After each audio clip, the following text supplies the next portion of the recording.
कल्कि अवतार के इन 4 जिंदा सबूतों को देखकर हिली पूरी दुनिया। वैज्ञानिकों ने किया कलयुग के अंत को लेकर रेड अलर्ट जारी।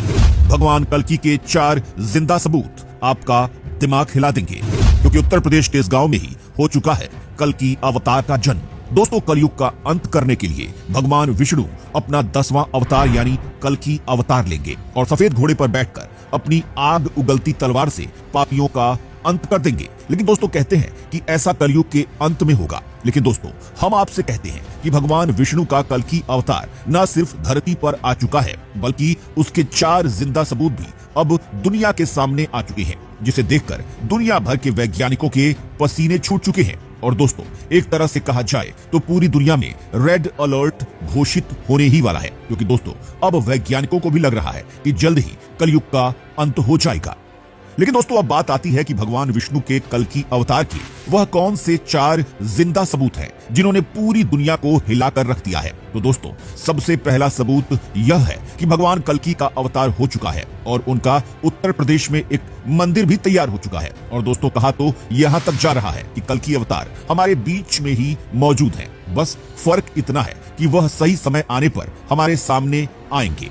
और दोस्तों, यही नहीं, भागवत पुराण में कल्कि अवतार को लेकर उस जगह का नाम भी बताया गया है जहां पर कल्कि अवतार जन्म लेंगे। और दोस्तों, वह जगह उत्तर प्रदेश के मुरादाबाद जिले के संभल गांव में बताई गई है। साथ ही दोस्तों, आप यकीन नहीं कर पाएंगे, लेकिन एक मंदिर में जहां कल्कि अवतार की घोड़े की मूर्ति मौजूद है, उसमें खुद पुजारी ने हलचल होने का दावा किया है। और पुजारी ने यहां तक कह दिया है कि यह घोड़ा धीरे धीरे अब जिंदा हो रहा है। दोस्तों, आपको पता होगा कि महाभारत के युद्ध के बाद जब भगवान श्री कृष्ण इस पृथ्वी लोक को छोड़कर अपने परम धाम चले गए, तो उनका सुदर्शन चक्र धरती में समा गया था। और दोस्तों, कहा जाता है कि जब भगवान कल्कि का अवतार होगा, तब यही सुदर्शन चक्र धरती का सीना चीरकर बाहर आएगा और इसे खुद कल्कि भगवान धारण करेंगे और जिससे पापियों का विनाश करेंगे। यही नहीं दोस्तों, भगवत पुराण में यह भी बताया गया है कि कल्कि अवतार कर्ण के अमोघ कवच और कुंडल भी धारण करेंगे, जिसके बाद उनकी शक्ति बहुत ज्यादा बढ़ जाएगी। और दोस्तों, यही नहीं, साथ में यह भी बताया गया है कि उड़ीसा के कोणार्क मंदिर में आज भी समुद्र और अग्नि कर्ण के कवच और कुंडल की रक्षा कर रही है। और दोस्तों, कल्कि अवतार के जिंदा सबूतों को लेकर लोगों के बीच में काफी ज्यादा चर्चा हो रही है। और दोस्तों, सबसे ज्यादा चर्चा का कारण तो यही है कि ज्यादातर लोग मानते हैं कि भगवान कल्कि का अवतार कलयुग के अंत में होगा और उनके अनुसार अभी कलयुग की शुरुआत ही हुई है और ऐसे में कलयुग के लाखों साल बचे हुए हैं।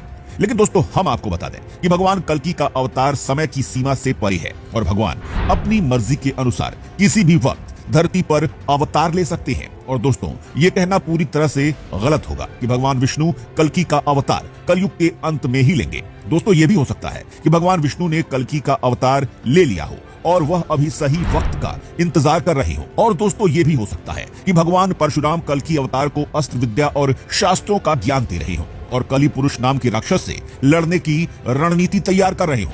जी हाँ दोस्तों, क्योंकि भगवत पुराण में यह बताया गया है कि जैसे भगवान राम के गुरु वशिष्ठ थे, वैसे ही भगवान विष्णु के 10वें अवतार कल्कि के गुरु भगवान परशुराम होंगे, जो 7 चिरंजीवियों में से एक हैं।